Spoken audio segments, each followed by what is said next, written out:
Oliver Sparrow is offering iPads so patients connect loved ones on the outside. Guns are no longer allowed in state office buildings or even state parks, and lawmakers say it only makes sense that they're no longer welcome inside the State House too. Right now, scientists still don't know how steep the curve is. They just know we're about halfway up it right now. It'll be another couple of weeks before we reach the top of the curve, but on the way down, we still have to practice social distancing. Class of 2020 is being invited to put on their cap and gown and join a ceremony on Facebook. Fewer reported cases of child abuse and neglect isn't necessarily a good thing. Child advocates say that's because there's no one there to call for help. The Lansing Police Department and Ingham County Sheriff's Office reaffirmed their oath against police brutality. Students are taking the advice of the university and heading home to take those classes online. Many students are now just worried whether or not they're going to pass those classes.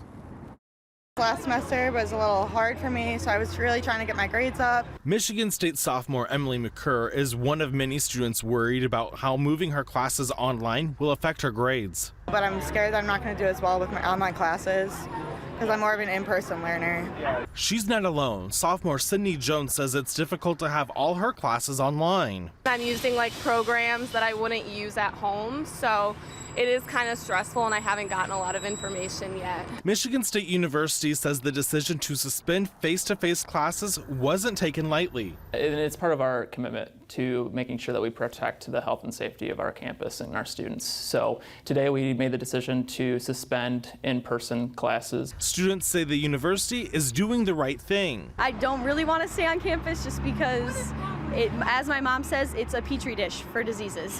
While the university is encouraging students to return home, not everyone is able to. I wish I could go home, but I recently got a job here. So until I find out what my job has prepared, I'm going to be staying on campus so far. MSU spokesman Dan Olson says the dorms will have extra cleaning for the rest of the semester. Continuing to sanitize common touch points, doorknobs, common spaces that residents, congregate around. The suspension of in-person classes is in effect until at least April 20th. Right now, the plans are for students to come back for finals week and graduation ceremonies. Tonight at 6, what the university is doing at other large events here on campus. Hair salons in Indiana have been open for a week now, and stylists say they're seeing a lot of people come south from Michigan. It was insane.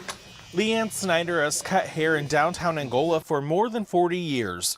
Indiana's stay-home order shut down the hair center and other salons for 7 weeks.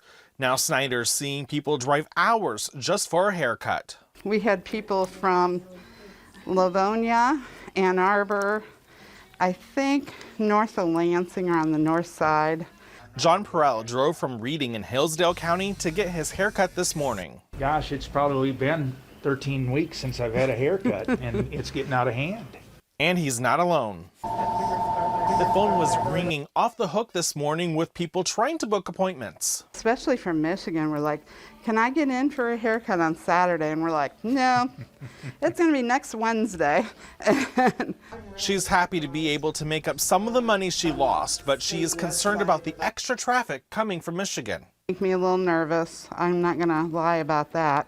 One's especially from the bigger cities. Perrell is happy he's finally able to sit in the barber's chair. I've been shaggier these last few weeks than I was in college back in the 70s.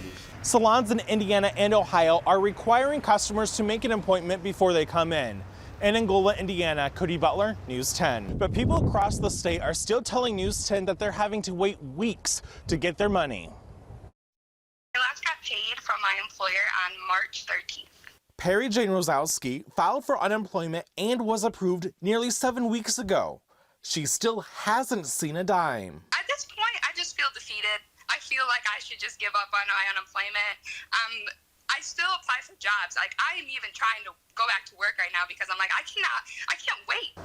About 69,000 people filed new claims last week. That's the lowest number of new unemployment claims since COVID-19 hit Michigan. But Michigan's unemployment rate is still one of the highest in the country. More than 1.2 million Michiganders are being paid from the Unemployment Insurance Agency. Rosowski says she's doing what she can to get her money. I'd probably call, 100 times a day. It seems like I don't even, get on the line for 45 seconds before they hang up on me. She says she's heard from the unemployment agency only to be told the person calling couldn't help her. I know nobody likes generic messages, but even if it's a generic reply to the message you sent, like, hey, somebody's going to look at this and get back with you. Governor Gretchen Whitmer is trying to make it easier for people to get their money. A new executive order signed this week allows the state to only look at someone's last job separation to determine if someone is entitled to benefits. Whitmer says in a statement no one should worry about buying food or paying their bills during a crisis. Simple, $50 bill, I just couldn't even pay, and it was crazy. These 3D printers at McDonald Middle School are going around the clock making medical masks to help those fighting the coronavirus. I had no idea we'd be able to produce masks from our 3D printers. East Lansing Public Schools Superintendent Dory Lako has been searching the building for medical supplies, not realizing they could be made in the schools. It really opens our eyes to what maybe can be done with them and how they're more than just a teaching tool, but what comes out of them is super, relevant and useful to the community. If the students aren't using it, we have an opportunity to put it into production and do something with it. The district's 13 3D printers will be running 24 hours a day to make the mask, each one taking about 4 to 6 hours. The mask will be then donated to Sparrow Hospital. ELPS Director of Technology Kristen Palazzi says the mask used the materials the school already had. And that filament has a short shelf life, some of it, and so we have the filament. That filament is going to be free to those who help make the mask. Tinker Lab is spearheading the effort, working with customers and doctors to help get the mask made. We thought that this would be a great opportunity to work in the community and actually be part of the solution. The district plans on making these masks until the need is over. In East Lansing, Cody Butler, News 10.